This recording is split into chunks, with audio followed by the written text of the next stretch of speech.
Selamat pagi Bapak Ibu yang terkasih di dalam nama Tuhan Yesus. Kita mulai persekutuan doa pagi hari ini dengan mengucapkan syukur terima kasih kepada Tuhan. Kita naikkan lagu terima kasih Tuhan.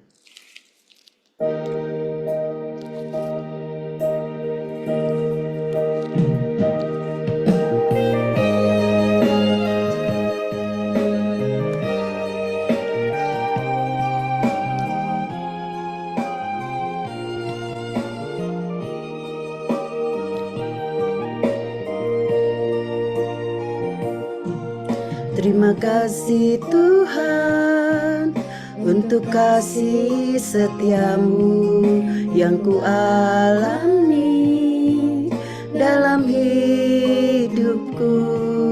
Terima kasih Yesus untuk kebaikanmu sepanjang hidupku.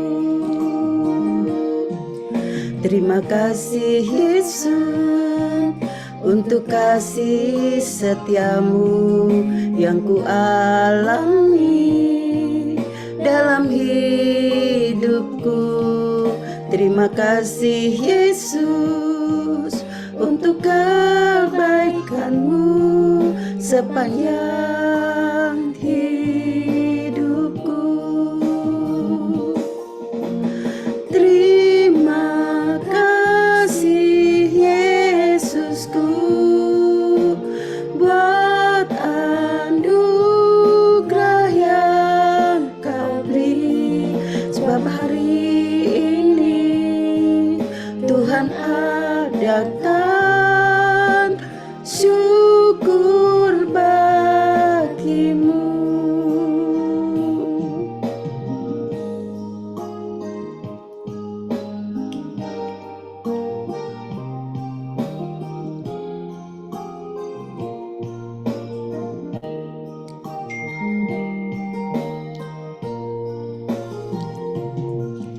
Terima kasih Tuhan untuk kasih setiamu yang kualami dalam hidupku.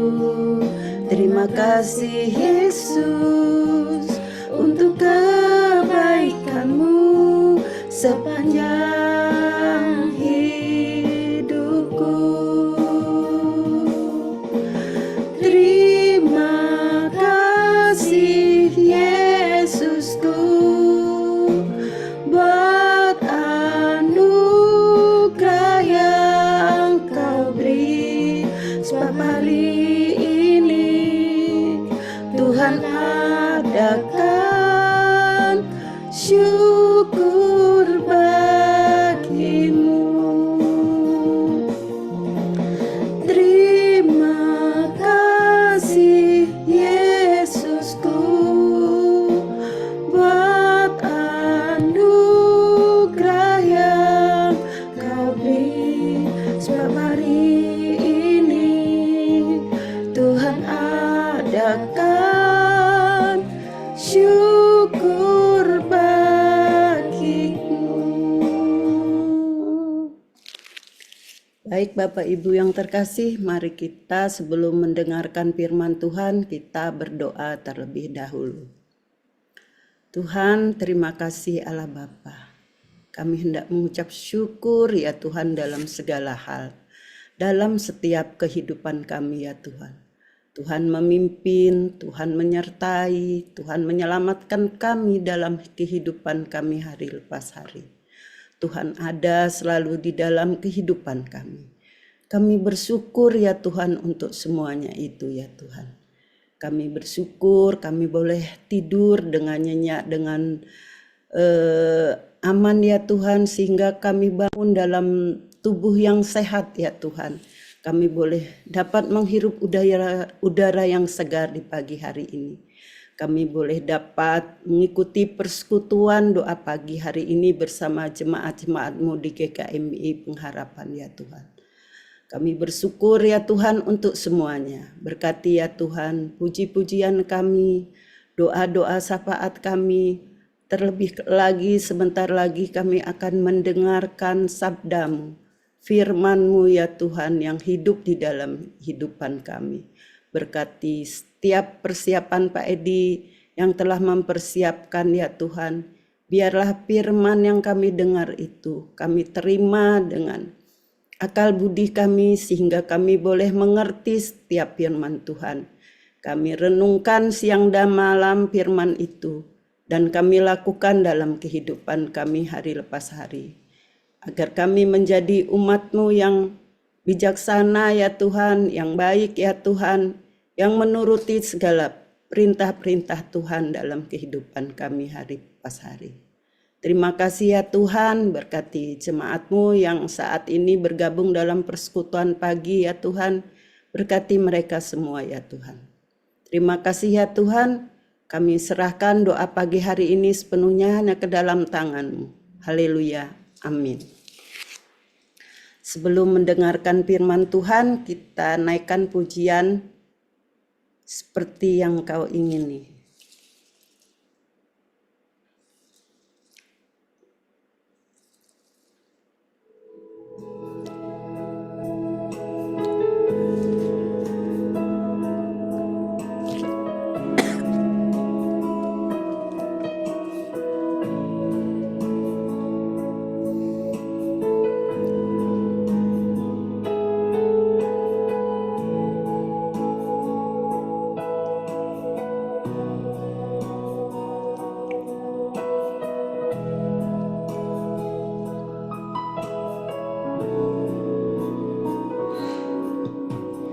Bukan dengan barang fana Kau membayar dosaku, dengan darah yang mahal, tiada noda dan celah. Dengan lengan emas perak Kau menebus diriku, oleh segenap kasih dan pengorbananmu. Ku telah mati dan tinggalkan cara hidupku yang lama. Semuanya sia-sia dan tak berarti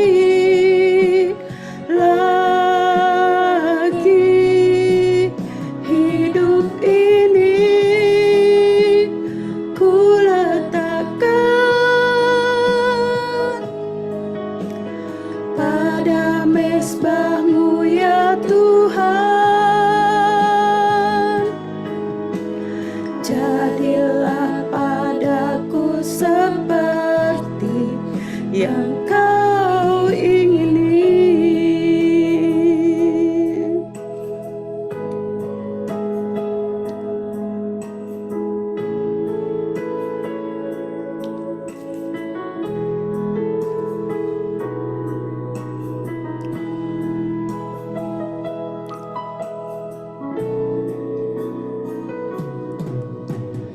Bukan dengan emas perak Kau menebus diriku, oleh segenap kasih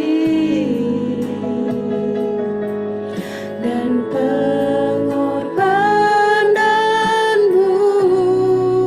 Ku telah mati dan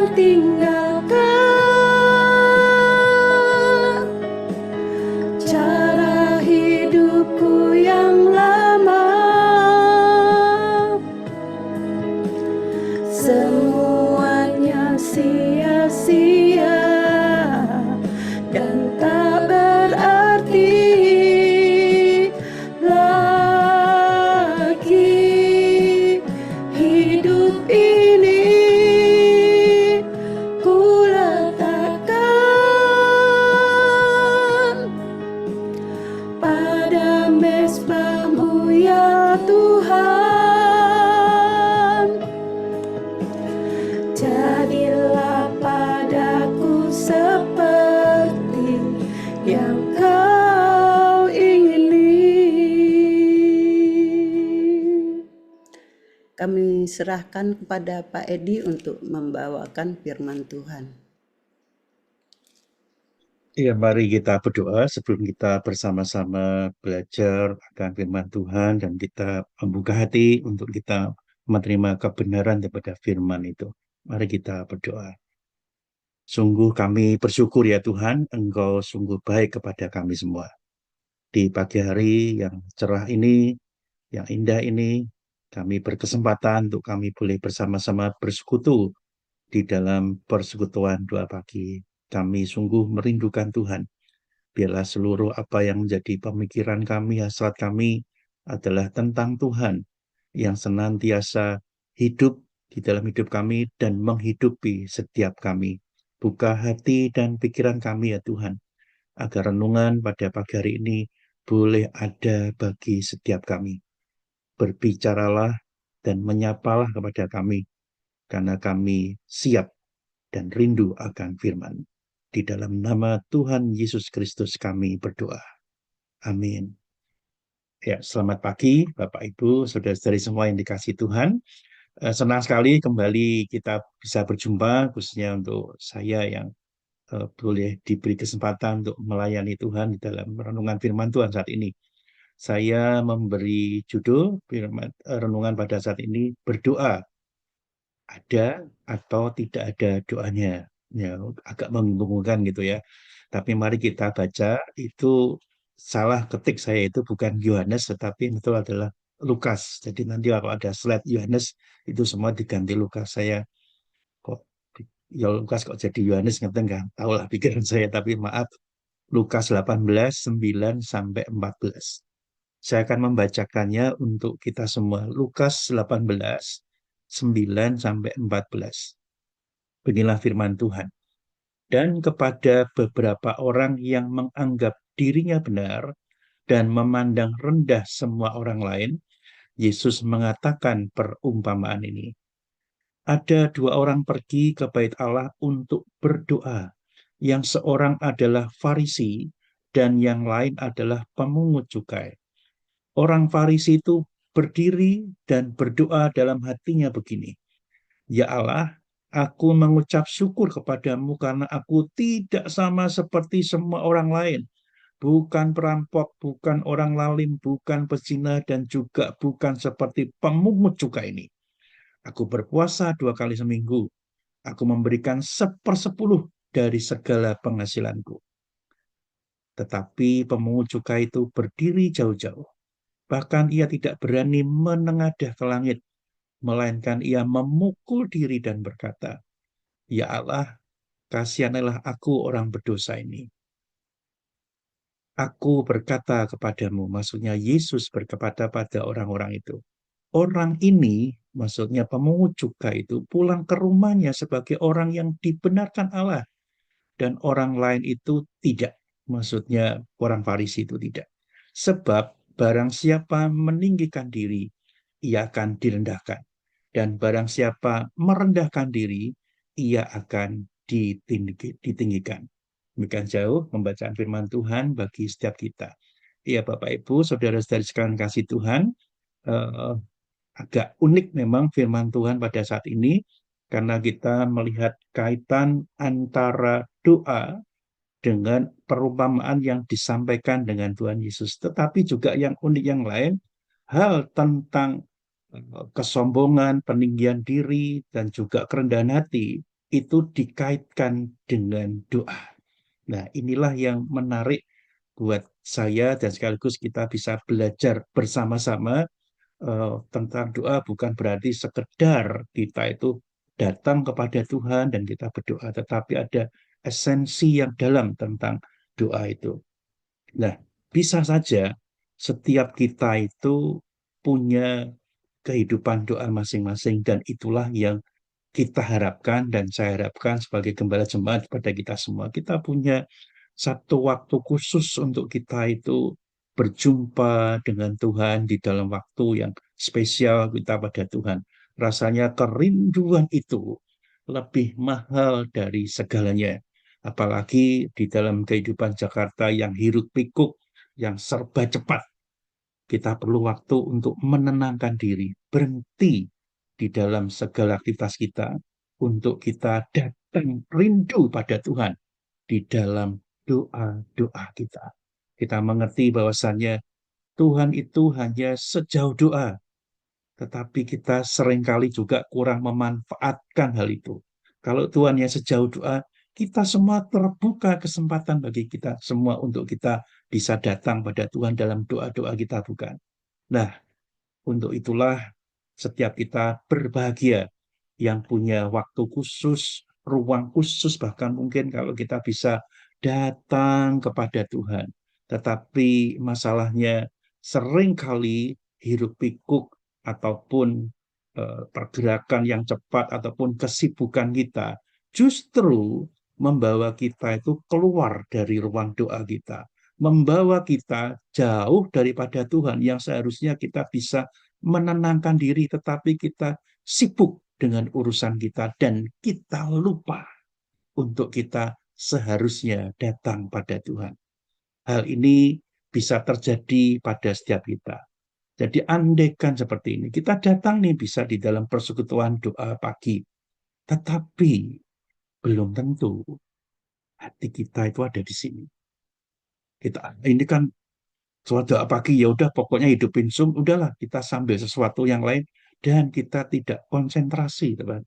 Ini salah satu indikasi kita tidak serius. Tetapi bukan berarti setiap kali kita seperti itu. Ada mungkin kesibukan kita, ada waktu-waktu memang kita nggak bisa, tetapi kita dengan hikmat yang daripada Tuhan, kita konsentrasi untuk kita bersama-sama mengikuti persoalan doa pagi. Nah, Bapak Ibu sekalian, kembali kondisi yang boleh saya katakan antara ya dan tidak. Kalau dikatakan air itu yang suam-suam, enggak panas, enggak dingin, kondisi seperti itulah bisa jadi ada pada setiap kita, yang seharusnya kita rindu untuk datang tapi enggak datang. Tidak datang pada Tuhan secara pribadi. Kita bisa mengikuti persoalan doa pagi. Kita mengira bahwasanya kita bisa berdoa, tetapi sungguhnya doa kita itu ya tanpa doa. Karena kita betul-betul tidak larut di dalamnya, kita tidak dioplosi lah, sekali keren di sana hati kita dengan harusnya dengan hati Tuhan yang menjadi satu, tidak. Tetapi kita tetap terpisah dengan jarak yang doa yang kita naikkan. Jadi meskipun terlihat kita berdoa, tetapi sesungguhnya tidak ada doa di dalam waktu kita berdoa. Cukup menembak hal ini. Dan inilah menurut saya dalam firman Tuhan itu, ketika Tuhan memberikan perumpamaan ini, maka kita lihat kepada siapa hal ini tujukan. Di slide yang berikut, Tuhan Yesus dalam ayat yang awal dia mengatakan seperti ini, Lukas 18 ini. Dan kepada beberapa orang yang menganggap dirinya benar dan memandang rendah semua orang lain, Yesus mengatakan perumpamaan ini. Bapak, Ibu, Saudara-saudara yang kasih Tuhan, kalau kita berbicara bagian ini, seringkali kita menempatkan bukan saya Tuhan. Saya tidak pernah menganggap diri saya benar. Dan saya tidak menganggap, tidak pernah memandang orang lain itu rendah. Oke, itu bagus. Tetapi sekali lagi, kita bisa ada dalam situasi seperti ini. Seperti tadi saya sampaikan di awal. Ketika kita merasa bahwasannya, oh saya ini berdoa datang pada Tuhan dalam persoalan doa pagi dan saya punya gitu. Tetapi hati kita nggak nyambung. Kita menganggap diri kita itu benar datang pada Tuhan. Tapi realitas yang terjadi di dalam doa-doa kita itu, kita sebenarnya tidak ada doa yang kita naikkan. karena kita merasa diri kita benar. Apalagi kalau memandang semua rendah semua orang lain. Nah, kalau Bapak Ibu tidak ada dua hal ini, artinya perumpamaan ini tidak berlaku. Tetapi, andaikan pagi hari ini kita merasa, ya Tuhan, bisa jadi ini bagian saya. Saya bisa menganggap diri saya itu benar, memandang rendah semua orang lain. Firman ini untuk kita semua. Dan saya pun merasa firman ini untuk saya. Maka inilah yang dikatakan oleh Tuhan Yesus pada setiap kita. Dia berikan perumpamaan tadi. Jadi bagaimana orang itu berdoa? Ada dua orang yang disebutkan, silakan slide-nya. Yang pertama orang Farisi, yang kedua seorang pemungut cukai. Seorang Farisi itu dia berdiri di bait Allah.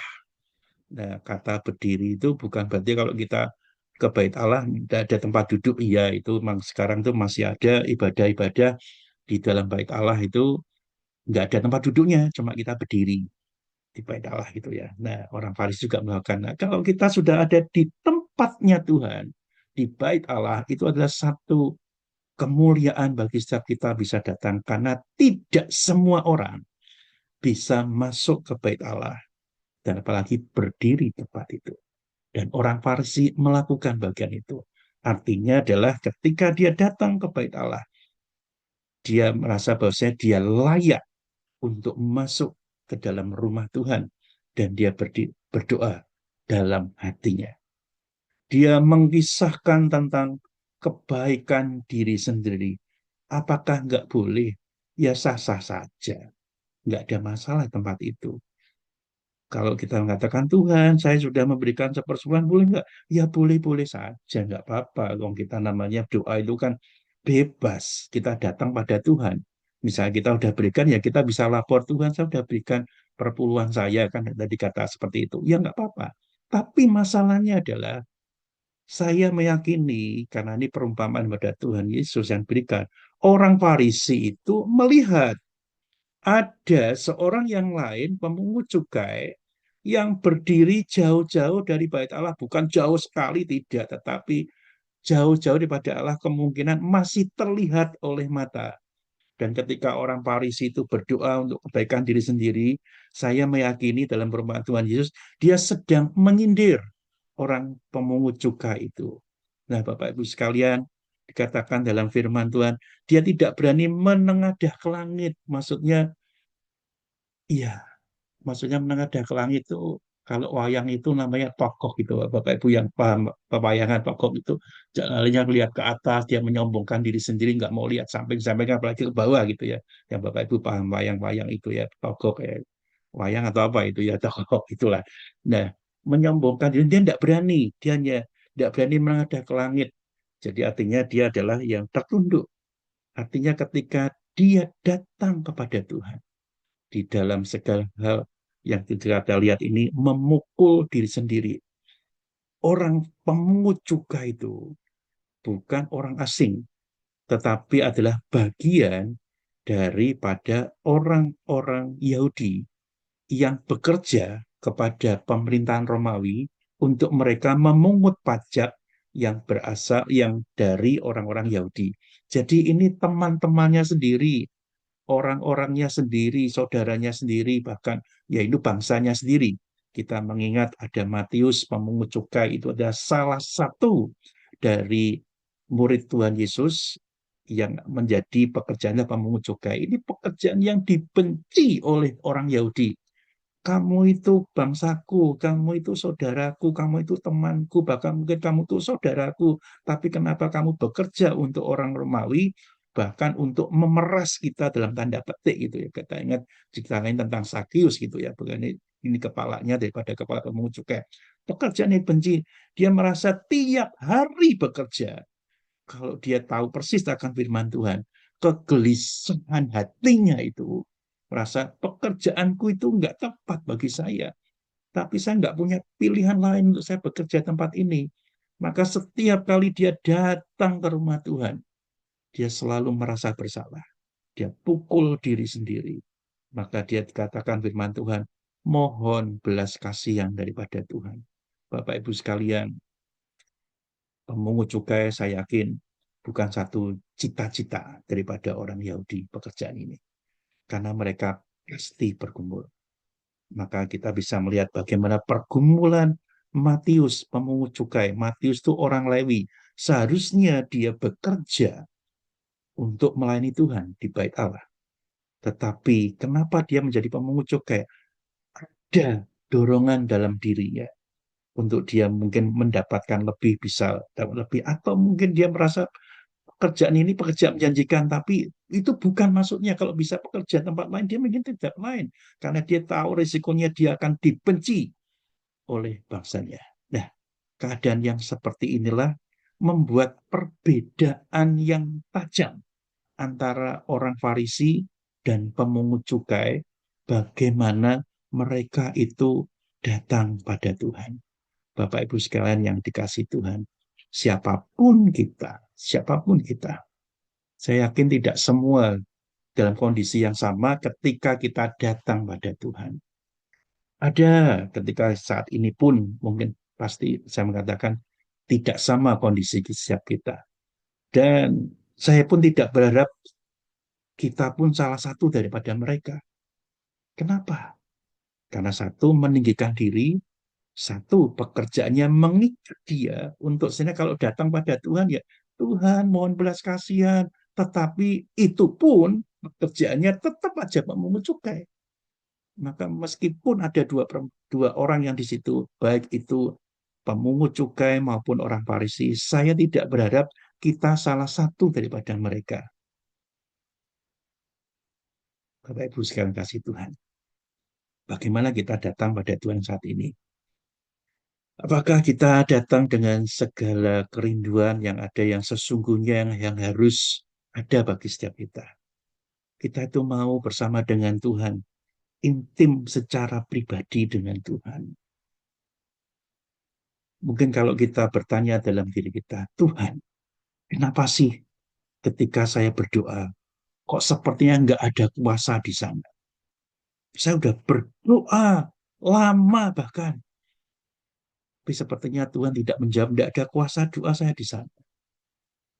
Atau mungkin yang lain, karena kita sudah terbiasa berdoa, maka kita juga mengulang kalimat-kalimat yang sama terus. Oh, begitu sudah berdoa, ya udah kalimatnya ya itu aja, nggak berulang-ulang. Tuh, Tuhan kan mengajarkan doa Bapa kami iya diajarkan Tuhan ya kita ulang-ulang seperti yang kita lakukan dalam ibadah kita. Tetapi bukan itu maksudnya.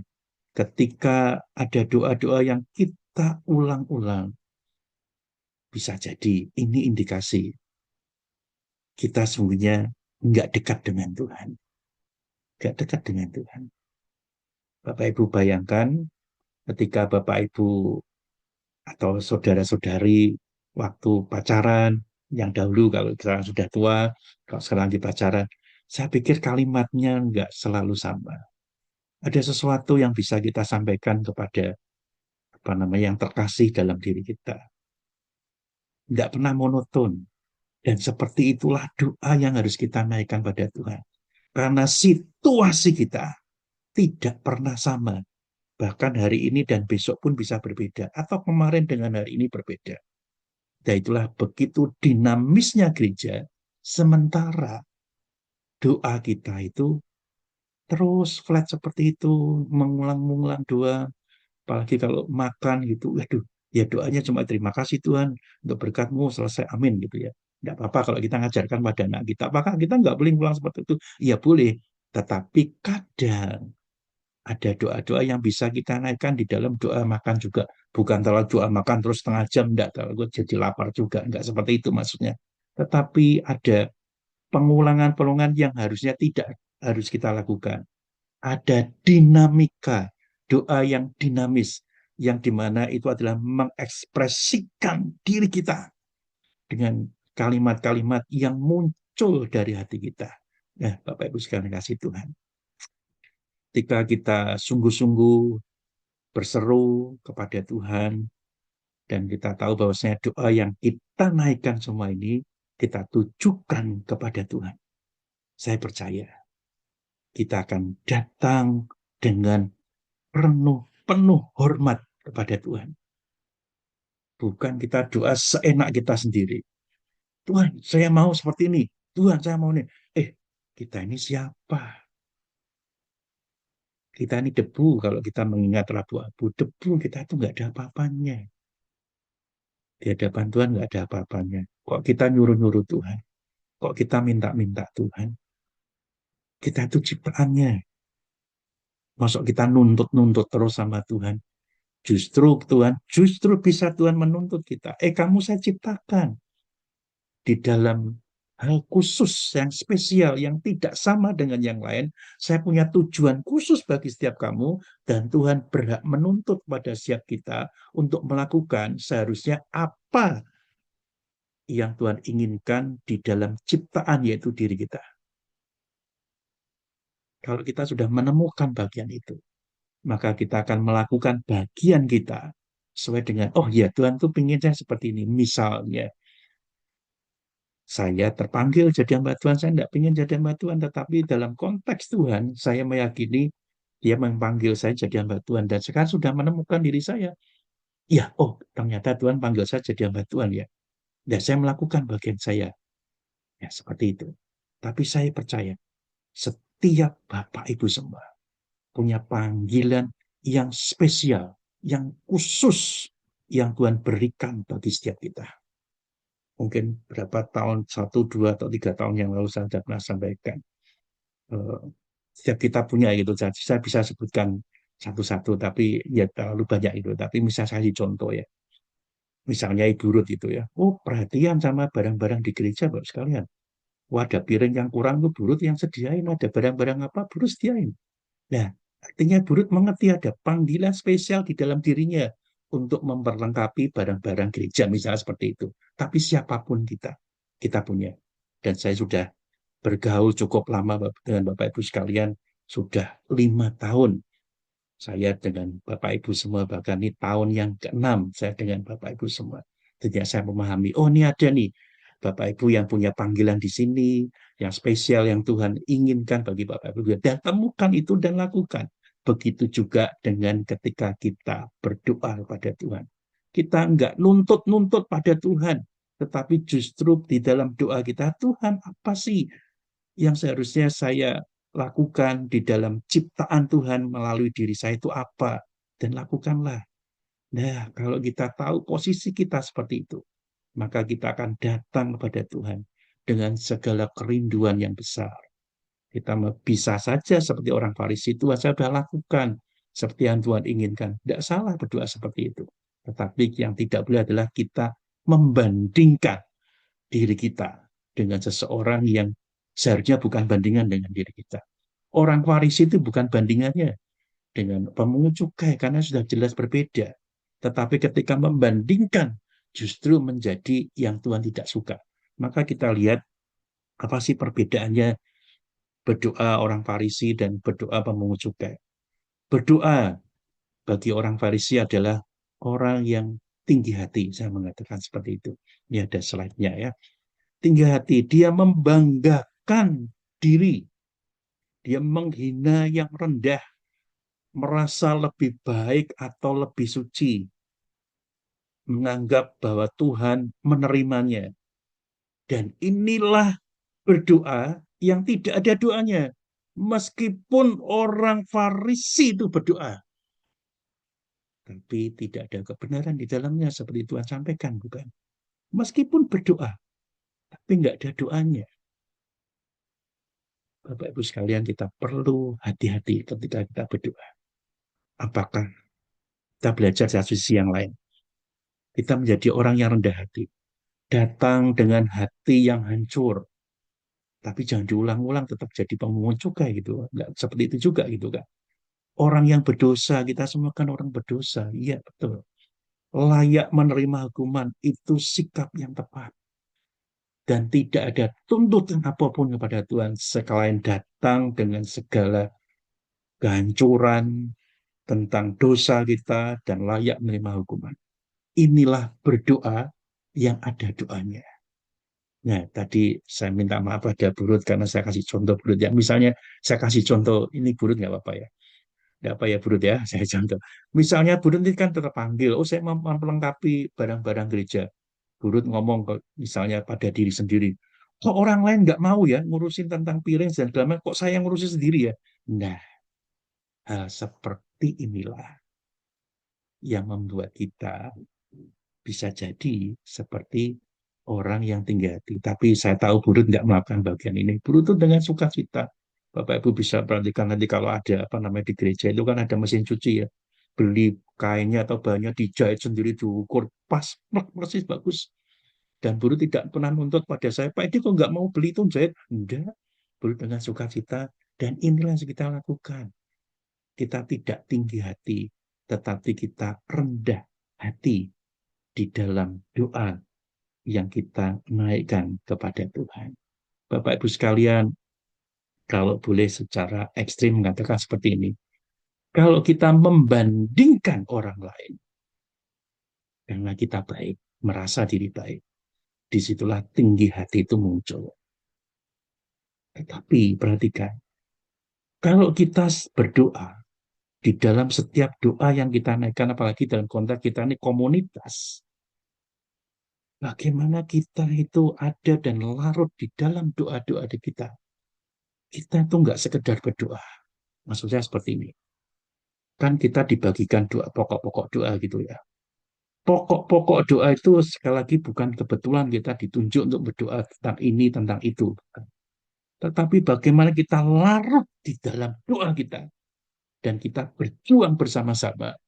Bagaimana kita memohon dengan sungguh-sungguh, Tuhan kiranya doa yang saya naikkan, doa syafaat yang bersama-sama ini, khususnya bagian saya, Tuhan menjawab doa itu. Misalnya kita kebagian doa untuk peperangan Ukraina dengan Rusia yang belum selesai sampai sekarang. Apakah kita pun berdoa? Tuhan bisa saja membawa kita kepada arah yang lebih dalam, lebih jauh di dalam doa yang kita gumulkan. Bisa jadi ketika kita berdoa untuk saudara-saudara kita yang berkekurangan, misalnya seperti itu. Kita di dalam doa kok. Saya cuma berdoa aja ya. Kenapa saya tidak menjadi saluran berkat bagi mereka? Bahkan kita yang mendengar doa saja, Tuhan bisa gerakkan kita. Saudara-saudara kita yang sakit, kita berdoa ya bagus pasti. Tetapi Tuhan bisa memakai kita lebih untuk kita menjadi bagian man daripada atau rekan seperjalanan di dalam doa bersama dengan rekan kita yang sakit. Oh, dia mau ada tindakan operasi, kita bisa menelpon dia, kita bisa video call, kita memberikan dukungan dalam doa. Jadi bukan berhenti di dalam ruang yang terbatas ini maksudnya untuk persoalan doa pagi, tetapi kita bisa menghubungi saudara-saudara kita. Dengan demikian kita tidak lagi membandingkan, tetapi justru kita larut di dalam doa-doa kita, dan sungguhnya itulah yang Tuhan inginkan di dalam kehidupan kita.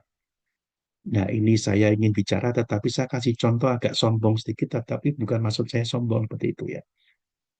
Saya ketika berdoa sungguh-sungguh ya, Tuhan ingin apa sih ya? Ya oke, saya akan lakukan. Jadi pernah satu ketika dan bukan satu kali berdoa, tetapi beberapa kali berdoa karena ada yang minta doa. Ayo kita berdoa untuk orang ini nih. Orang ini lagi punya sakit dan pada waktu itu adalah gagal ginjal seperti itu. Kita berdoa. Ya bagian kita berdoa supaya Tuhan prosesnya dilancarkan segala sesuatu seperti itu. Bapak Ibu sekalian kasih Tuhan ini sekali lagi bukan bermaksud menyembuhkan, tetapi apa yang bisa larut di dalamnya. Ketika berdoa itu, Tuhan itu gerakan saya. Kamu punya ginjal dua bagus tuh. Kasih satu dong. Sampai seperti itu, Bapak sekalian. Bukan menyombongkan diri pada Bapak enggak ya. Tapi kemudian, ya kalau Tuhan mau, ya udah enggak beri enggak apa-apa. Karena saya tahu golongan darahnya sama seperti saya. Arisus plus itu ya. Cocok ini. Ginjal saya masih sehat, tak berikan satu, saya masih sehat kok. Tapi dalam hikmat Tuhan saya tanya ke dokter itu ya, boleh nggak saya menjadi ini apa namanya donor ginjal seperti itu. Kemudian dokter ini yang dokter Kristen juga dia ngomong, iya boleh boleh saja, tapi pertimbangkan bla bla bla bla segala macam karena nanti pasti ada bla bla bla segala macam. Ya udah, kumpulkan dulu dalam doa. Dan saya kumpulkan serius. Tetapi bukan maksudnya untuk menolak kalian, tetapi saya juga di dalam hikmat Tuhan akhirnya saya tidak jadi mendonorkan ginjal itu. Tetapi gerakan Tuhan sampai ada di titik seperti pun saya pun tunduk. Kalau mau diberikan ya udah nggak apa-apa gitu. Tetapi orang itu kemudian puji Tuhan dalam kenapa saya gagal memberikan itu, bukan saya tidak mau, tapi orang itu dapat donor ginjal, bukan dari saya. Tapi orang itu sekarang sudah meninggal dunia. Nah, Bapak sekalian, betul-betul kalau kita larut di dalam doa, dan Tuhan yang inginkan, bukan kita harusnya menjadi orang yang sombong, mengikat diri, membandingkan, tetapi justru kita larut di dalam doa, memperhatikan setiap doa yang dinaikkan, dan bagaimana kita berjuang bersama-sama. Kalau kita berdoa untuk orang lapar, Tuhan kiranya Tuhan memberikan makanan bagi mereka, sementara kita punya sesuatu untuk kita berikan kepada orang yang lapar itu.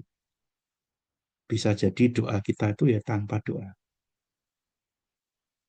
Karena seharusnya kita bisa beri.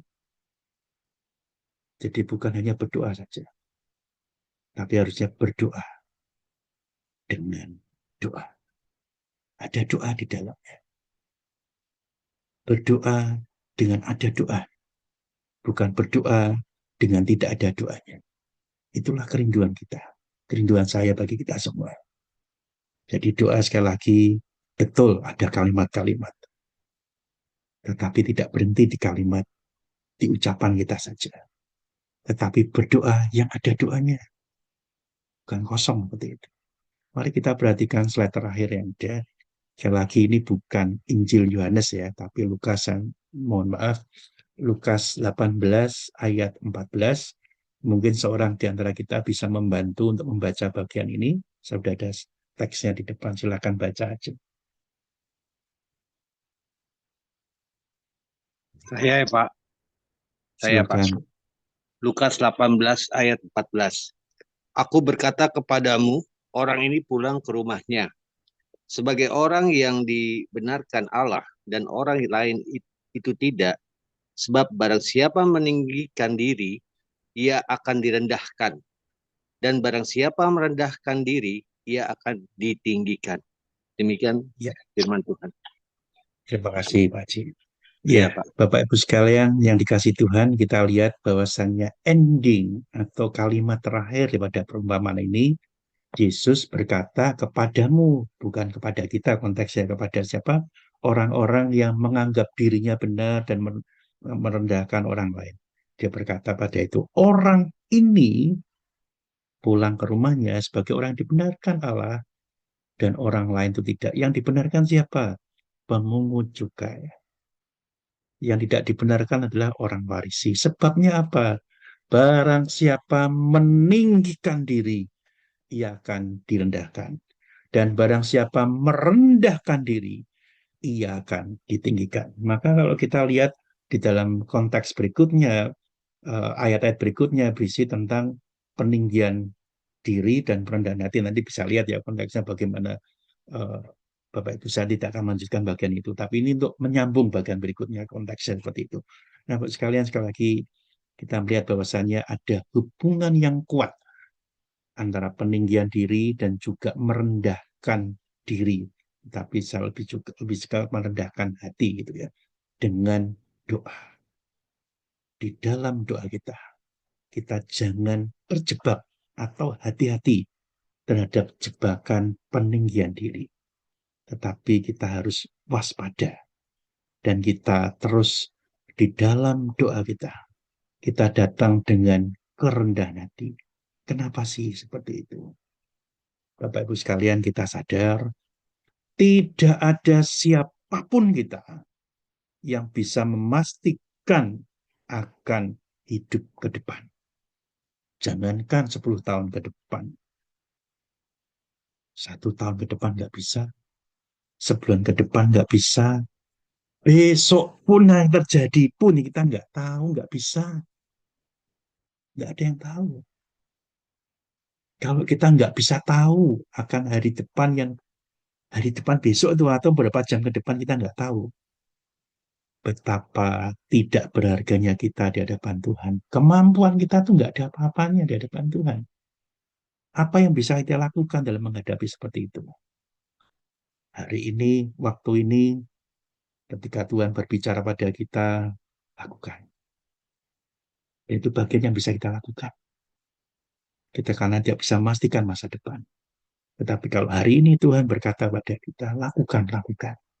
Jangan ditahan-tahan lagi, tapi lakukan. Karena itu kesempatan bagi kita. Itu artinya di dalam konteks yang lain saya mengatakan inilah bagian kerendahan hati kita. Untuk kita mengakui Tuhan itu berkuasa atas kita, dan kita boleh melakukan apa yang Tuhan lakukan, ingin lakukan di dalam kehidupan doa kita. Tidak ada yang kebetulan di dalam doa kita. Pada pokok-pokok doa, Tuhan ingin kita naikkan dengan segenap hati, dan kita kumpulkan, dan kita lakukan. Bapak Ibu sekalian kasih Tuhan, sering dalam pelayanan yang saya lakukan, bisa mendoakan, misalnya ada orang sakit, ada orang tua, di mana saya nggak cukup mendoakan. Dan saya belajar bersama dengan Bapak Ibu semua. Kalau bisa kita datangin, datangin. Kalau bisa kita berdoa langsung dengan mereka, yuk kita doakan dengan mereka. Sebisa yang kita lakukan. Dan itu akan memperlihatkan bahwasannya ada Tuhan yang tidak jauh daripada saudara-saudara kita yang sedang dalam kesulitan. Betul, Tuhan itu di sorga, di atas kita semua seperti itu. Tapi siapa Tuhan yang datang ke bumi, yang merendahkan hati itu? Kita dipakai Tuhan untuk menjadi kepanjangan tangan Tuhan yang menunjukkan kerendahan hati Tuhan. Kita tidak perlu meragukan lagi akan kerendahan hati daripada Yesus Kristus, yaitu Tuhan kita. Dia di surga turun ke bumi, bahkan mati bagi setiap kita. Di dalam doa kita, kalau kita bisa menjadi kepanjangan tangan Tuhan, Tuhan yang ada di bumi, yang dekat dengan orang-orang yang dikasih oleh Tuhan, orang akan melihat ini loh ada Tuhan. Dan itu menjadi kesaksian kita. Sekali lagi, banyak metode untuk kita bersaksi. Tapi kita bisa bersaksi dalam doa kita, jaringan doa kita, persekutuan doa kita. Kita bisa menjadi saksi. Kapan sih ada orang yang mau bertobat? Kalau kita mau berdoa, bisa nggak? Oh bisa. Tetapi jauh lebih efektif ketika kita berdoa dan melakukan. Kita berbicara dengan orang itu. Kita berkumpul dengan orang itu. Sehingga ada firman Tuhan yang bisa kita sampaikan.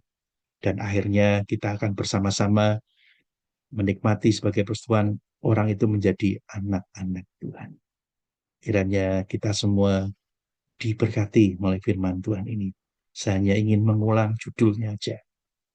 Berdoa atau ada atau tidak ada doanya. Saya lagi ulangi. Berdoa ada atau tidak ada doanya. Hanya kita yang bisa menjawab.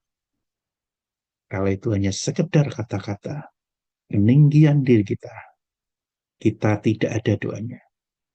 Tetapi kalau kita datang kepada Tuhan seperti pemungut cukai, yang merendahkan hatinya, merendahkan dirinya, yang mau mendengar Tuhan, berdoa di dalam doa kita itu ada doanya.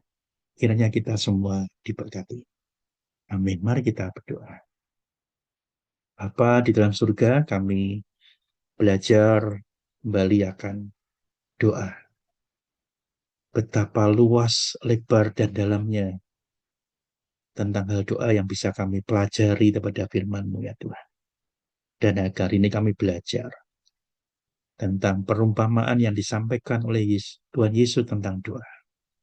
Kami belajar ya Tuhan, bagaimana seharusnya kami berdoa, yang ada doanya, yaitu orang-orang yang rendah hati, yang mau merendahkan dirinya dan hatinya kepada Tuhan, mau larut di dalamnya, mau melakukan doa-doa yang dipercayakan dan kami naikkan. Kiranya persoalan doa GKMI Pengharapan ini juga boleh bertumbuh ya Tuhan. Bukan acaranya, bukan persekutuannya saja, tetapi ada doa di dalam doa-doa yang kami naikkan. Ada keyakinan, ada hasrat yang kuat di dalam doa yang kami naikkan. Kiranya Engkau mendengar setiap seru doa kami, dan Engkau melihat hati dari setiap kami yang berdoa. Di dalam nama Tuhan Yesus Kristus kami berdoa. Amin. Saya serahkan kembali kepada Ibu Indriati. Terima kasih Pak Pendeta Edi SS yang telah membawakan kebenaran firman Tuhan. Biarlah firman itu hidup di dalam diri kita dan kita melakukannya. Sebelum sebentar lagi kita akan menaikkan doa-doa syafaat.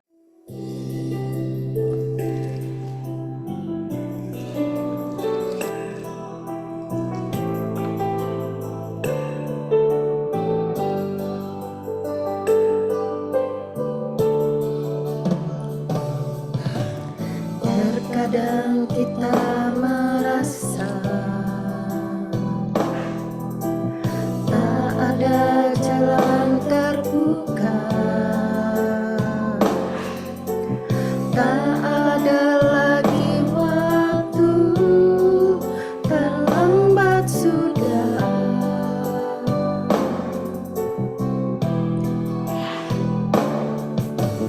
Tuhan tak pernah berdusta, Dia selalu pegang janjinya. Bagi orang percaya, mujizat nyata.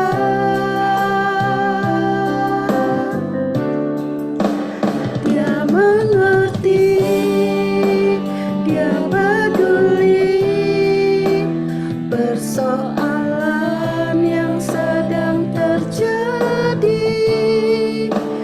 Dia mengerti, Dia peduli persoalan yang kita alami.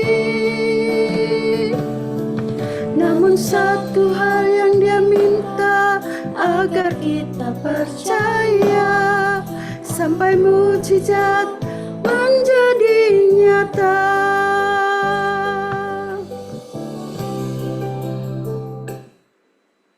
Baik, kita tundukkan kepala, kita berdoa. Pagi hari ini kami berdoa untuk seluruh jemaat GKMI Pengharapan dimanapun kami berada, apapun yang kami pikirkan, katakan, dan lakukan, semuanya menyenangkan hati Tuhan. Terima kasih ya Tuhan. Di dalam nama Tuhan Yesus Kristus kami berdoa. Amin. Pujikan Bapa, terima kasih. Bapa, terima kasih. Bapa, terima kasih. Bapa di dalam surga, ku berterima kasih. Amin.